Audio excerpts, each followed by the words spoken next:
नमस्ते मित्रहरू, जिन्दगीको वास्तविकतालाई जस्ताको तस्तै प्रस्तुत गरिने यो एकमात्र र अत्याधिक लोकप्रिय प्रस्तुति जिन्दगीका आयामहरूमा आज म वाचन गर्नेछु। कलंकीका सहृदय मित्र ईश्वर विकको सहयोगमा तयार पारिएको, हाल श्री पशुपति प्रसारगण सुरक्षा गुल्म राष्ट्रपति भवन शीतल निवासमा कार्यरत ज्ञान बहादुर मगर राजको जिन्दगीका आयामहरू पतझड पछिको बहार।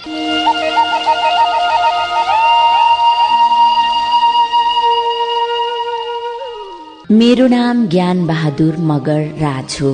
मेरो स्थायी ठेगाना सिन्धुली जिल्ला कमलामाई नगरपालिका वडा नम्बर 16 डाँडा टोल भिमानमा पर्छ। मेरो जन्म 2041 असार 15 गते सोमबारको दिन आमा देवमाया मगर र बाबा लालबहादुर मगरको कान्छो छोरोको रूपमा भएको हो। बाबाको पहिलो श्रीमतीबाट 5 वटा छोरीको जन्म भएपछि छोराको अपेक्षामा दोस्रो बिहे गर्नु भएको रे। वंश चलाउन छोरा नै खोज्ने त्यो परिवारमा कान्छी श्रीमतीबाट छोरा नै भएपछि बुबा अत्यन्त खुसी हुनुभयो रे। म कान्छीपट्टिको छोरा हुँ। मेरो मम्मीले ठुलो दाईको जन्म दिएपछि मेरो ठुली मम्मीले पनि छोरा नै जन्माउनु भएछ। क्रमशः मेरो मम्मीले 1 जना दिदी 2 जना दाईलाई जन्म दिनु भएछ र म अन्तिममा जन्मिए र ठुली मम्मीको पनि 3 भाइ छोरा र हामीपट्टि पनि 3 भाइ छोरा छौं। हाल हाम्रो परिवारमा दाजु भाउजू भाइ बुहारी भतिजा भतिजी दिदीहरू र बाबा मम्मी गरी 39 जना छौं। हाम्रो संयुक्त परिवार भएकोले खाना लाउन धौधौनी पर्दथ्यो, तैपनि सपरिवार मिलेर बस्थ्यौं। हाम्रो परिवार त्यो गाउँमा पृथक खालको थियो। घरमा कहिले झगडा हुँदैन थियो। अचम्म मान्छन् छिमेकीहरू हाम्रो परिवारलाई देख्दा। रूपा दिदी, म सानैदेखि घर नजिकै रहेको श्री प्रगतिशील माध्यमिक विद्यालय धामी डुमरिया डाँडा टोलमा पढ्दथे। मेरो पढाइ सानैदेखि एकदमै राम्रो थियो। म कक्षामा पहिलो र दोस्रो बाहेक कहिले भइन। जब म कक्षा 9 मा पुगे तब माया पिरती बारे मलाई थाहा भयो र 10 कक्षामा पुगेपछि मलाई मसँगै पढ्ने सरुसँग नजिक हुन मन लाग्यो। सरू मभन्दा धेरै राम्री र धनी परिवारकी केटी थिइन्। ऊ पढाइमा ठिकै थिइन्। उसलाई मन पराउने धेरै थिए, तर ऊ कसैसँग पनि बोल्दिनन् थिइन्। म उनको नजिक हुन चाहन्थे। खै किन हो कुन्नी, जब जब म उनको नजिक भएर कुरा गर्न खोज्थे, तर मनमा के हुन्थ्यो, मनका कुरा मैले उनी सामु भन्नै सक्दिन थिए।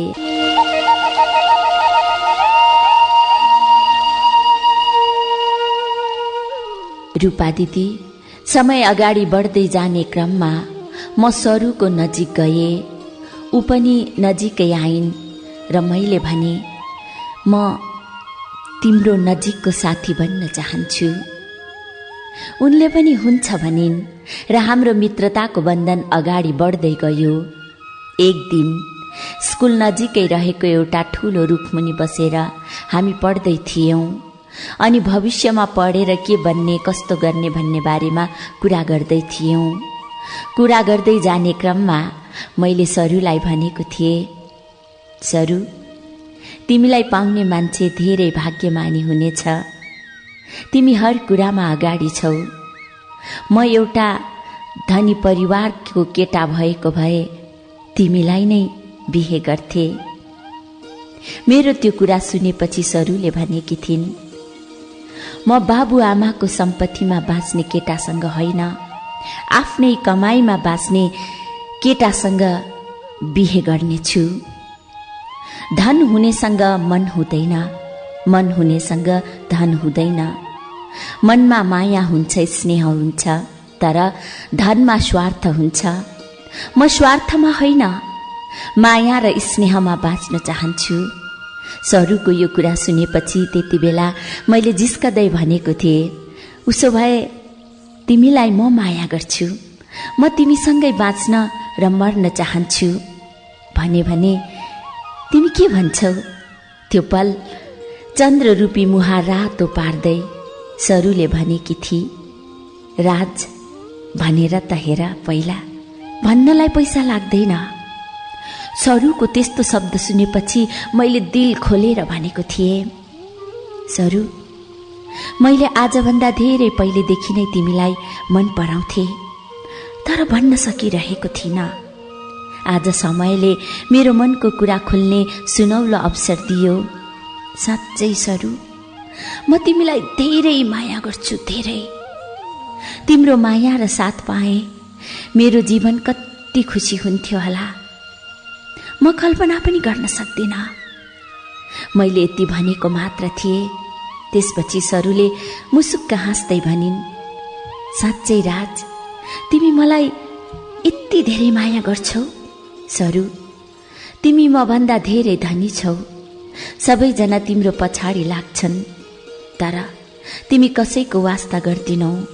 सधैँभरि एक्लै हिँड्छौ, तर म तिमीसँगै हाँस्ने, तिमीसँगै जीवनका गोरेटो र घुम्तीहरूमा हिँड्ने कल्पनामा डुबिरहेको हुन्छु। पल पलमा सरू, म तिमीलाई कति माया गर्छु त्यो त मलाई मात्र थाहा छ। अनि भगवानलाई देखाउन मिल्ने भइदिएको भए म छाती चिरेर देखाइदिन्थे, म तिमीलाई कति माया गर्छु भनेर, कति माया गर्छु भनेर।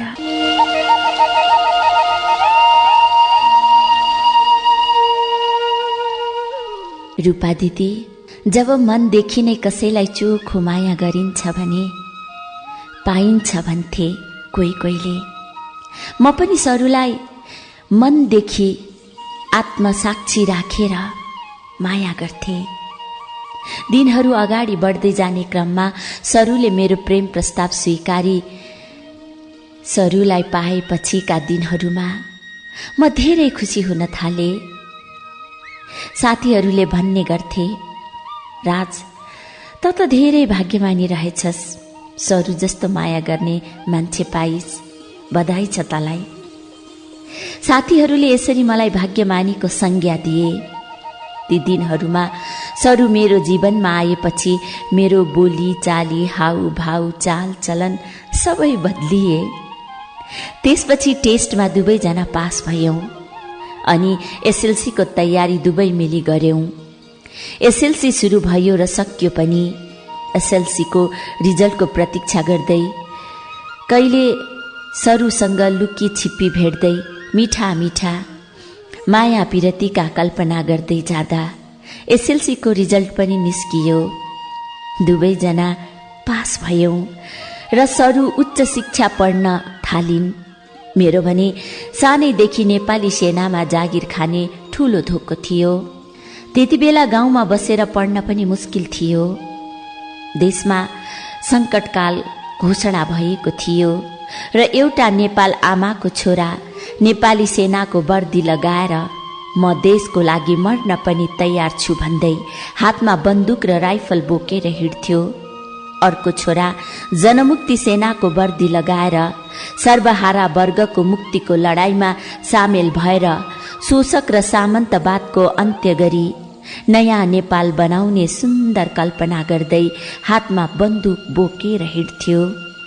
यसै दौरान रूपा दिदी 2061 माघ महिनामा श्री पशुपति प्रसादगण सिन्धुलीमा नेपाली सेनाका लागि भर्ती खुल्यो र म पनि भर्ती हुन गए।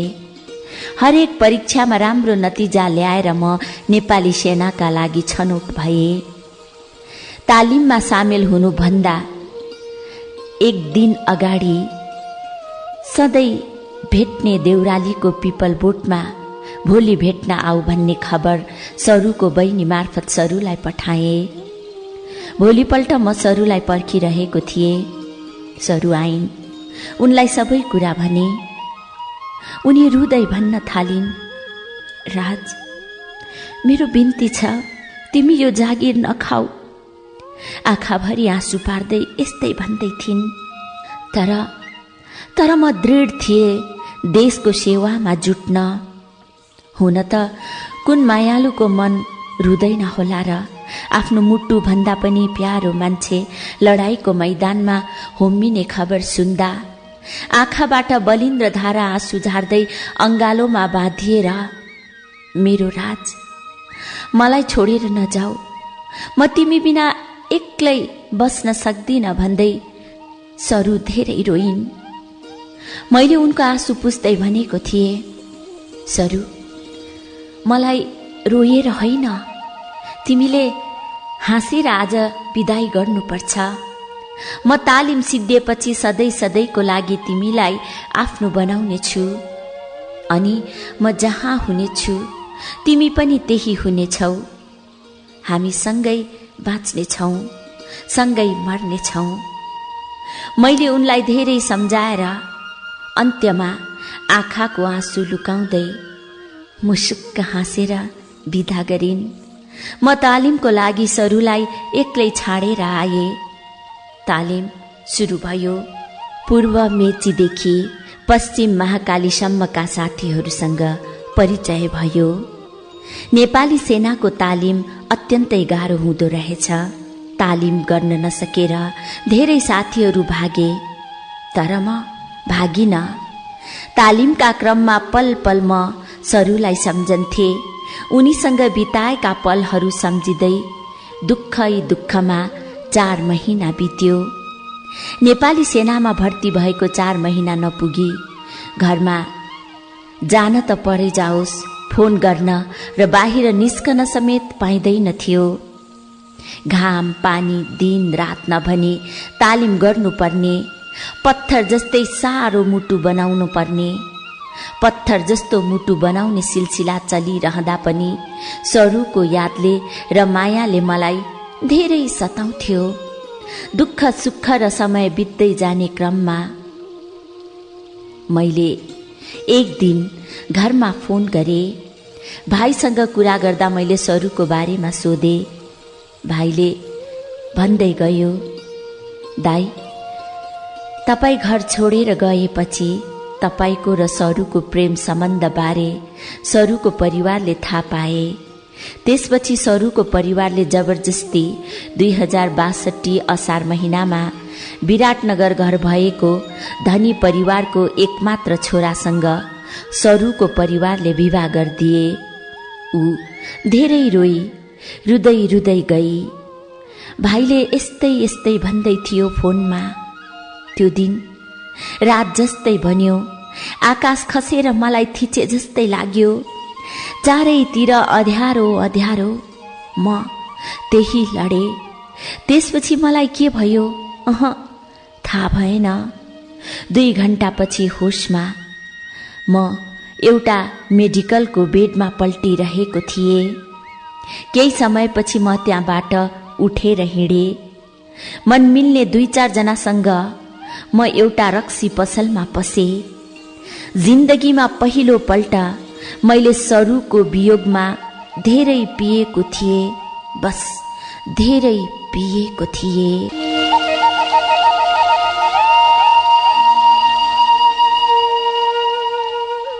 रूपा दिदी, साथीहरूले भन्ने गर्थे, लेखेको मात्र पाइन्छ, देखेको कहिले पाइँदैन।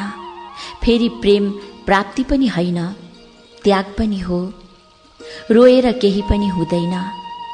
यस्तै यस्तै भनेर सम्झाउने गर्थे साथीहरूले।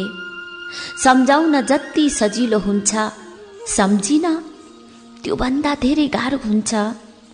समय अगाडि बढ्दै जाने क्रममा मैले जसो तसो यो मनलाई सम्झाए।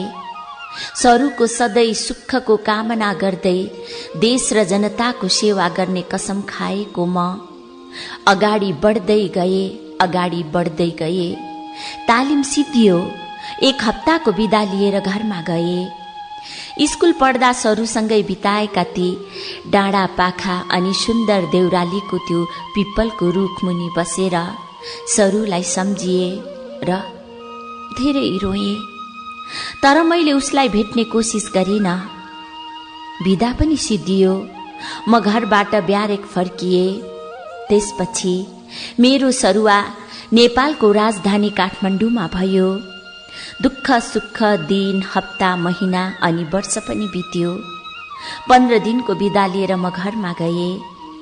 घरमा गएकै दिन मलाई थाहा भयो सरुको श्रीमानको अत्यधिक रक्सी सेवन गरी मोटरसाइकल चलाउने क्रममा मृत्यु भयो भन्ने खबर। त्यो खबर सुन्नासाथ मैले मन थाम्नै सकिन। त्यतिखेर पनि म रोए, धेरै रोए।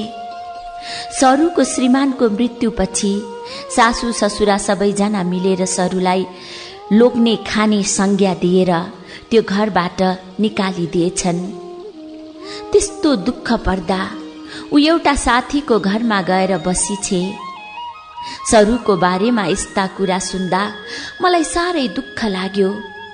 एक मन त लाग्थ्यो सरुलाई आफ्नो बनाऊ, फेरि अर्को मनले भन्थ्यो विधवासँग बिहे गर्दा घर परिवारले भोलि के भन्छ, समाजले के भन्छ। समाजको पछि लागु त मलाई माया गर्ने सरुको त्यो अवस्था छ। सरुको पछि लागु त भोलि सबैले मलाई थुक्नेछन्। मैले र सरू त्यो समाजको बीचमा बसेर के गर्ने के नगर्ने मैले केही सोच्नै सकिन। त्यसपछि म गाउँमा बस्न सकिन। म काठमाडौँ फर्के। सरुलाई पनि नभेटिकन काठमाडौँ आएपछि मैले सरुलाई बिर्सिएर नयाँ जीवनको कल्पना गरे।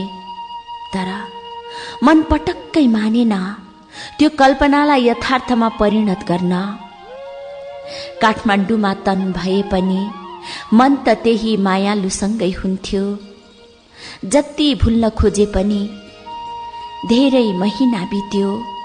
नेपाली सेनाको जागिर हत्तपत्त घर जान नपाइने। बल्ल बल्ल बिदा मिलाएर म घरमा गए। घरमा गएको भोलिपल्ट सरुलाई भेट्न गए।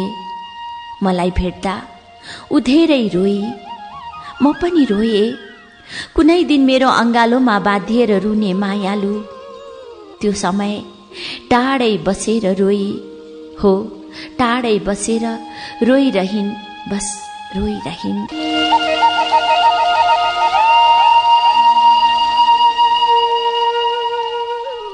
रूपा दिदी, जिन्दगीमा यस्तो गर्नुपर्छ उस्तो गर्नुपर्छ। त्यसैले आज मेहनत गरेर पढौं। राज भन्ने सरू त्यही सुन्दर बस्तीमा वर्षौपछि भेट हुँदा म भन्दा 2-4 पाइला टाढै बसेर रोइरहेकी थिइन्। म उसको नजिकै गए। आँखाबाट बगेका आँसुका ढिक्काहरू पुछिदिए र भने, सरू, जे हुनु थियो भयो। अब आँसु बगाएर केही हुँदैन। हिजो तिमीलाई पाउन भनी धाउनीहरू धेरै थिए। त्यति बेला तिमीले मलाई रोज्यौ अनि माया गर्यौ। त्यति बेला मेरो जीवनको उजाड मरुभूमिमा बसन्त आए जस्तै भयो। कुनै दिन मेरो जीवनमा बसन्त बनी आए कि तिमी आज आफै उजाड लाग्दो उराट लाग्दो मरुभूमि सर छौ। तर म स्वार्थी बनेर तिमीबाट टाढा बसेर खुसी हुन चाहन्न। म तिमीलाई सदाको लागि आफ्नो बनाउने उद्देश्यले तिम्रो समीपमा आएको छु। तिमीलाई बिहे गर्दा मैले घर परिवार आमा बुबा समाज त्याग्नु पर्छ भने म तयार छु, त्याग्छु। तर म अब तिम्रो साथ बिना एक पल पनि बाँच्न सक्दिन। के मात्र भनेको थिए। त्यसपछि सरू मेरो अंगालोमा बाँधिएर रुँदै भन्न थालिन्, राज, म त टुक्रिए। यो समाजको आँखामा माटोको भाडा सरी। तर तिमी सबैको नजरमा प्रशंसा योग्य छौ। मेरो टुक्रिएको जिन्दगीमा सम्माहित भएर नगिर। अब म सधैँ तिम्रो खुशीको कामना गर्छु। बरु तिमी अविवाहित मान्छे, म भन्दा राम्री केटी पाउँछौ, अरू कोहीसँग विवाह गर। म त्यसैमा खुसी र सुखी हुन्छु। यति के भनेकी थिइन् सरुले। मैले उसको मुखै बन्द गरिदिए अनि भने, सरू, मेरो जीवन त्यति बेला सफल हुन्छ जति बेला तिमीलाई आफ्नो जीवन साथी बनाउने छु। अनि सरूलाई मैले धेरै सम्झाएपछि उसले भनिन्, राज, यदि तिमीले मलाई पाएर खुसी र सुखी हुन्छौ भने म तिम्रो खुसीको लागि जे गर्न पनि तयार छु। त्यसपछि सरूलाई सदाका लागि आफ्नो बनाई काठमाडौँ लिएर आए। ब्यारेक नजिकै कोठा भाडामा बस्न थाल्यौं। उता गाउँघरमा सबैले कुरा काट्ने अनि नराम्रो केटाको संज्ञा दिए, तर मलाई अरू कोहीसँग वास्ता भएन। मैले जे गरे, जस्तो गरे, चोखो मायाको खातिर गरे। यदि मैले मेरो विधवा प्रेमिकाको सिउँदोमा सिन्दूर लगाएर उसलाई साथ दिनु मेरो भूल हो भने यसमा मलाई कुनै पश्चाताप छैन। यही सोचेर हामी अगाडि बढ्दै गयौं। आज हाम्रो विवाह भएको पनि 3 वर्ष भइसक्यो। हामीलाई मेरो परिवार र सरूको परिवार दुवैले सक्दो सहयोग गर्नुहुन्छ। यति बेला सरू गाउँमै बस्छिन्। उनी घर नजिकै रहेको श्री शान्ति निम्न माविमा शिक्षिका भएर काम गर्दैछिन् भने श्री जनज्योति उच्च माविमा ब्याचलर प्रथम वर्षमा पढ्दै पनि छिन्। र म नेपाली सेना जस्तो पवित्र संस्थामा देश र जनताको सेवा गर्दै हराइरहेको शान्तिको खोजी गर्दै राष्ट्रपति भवन शीतल निवासमा कार्यरत छु।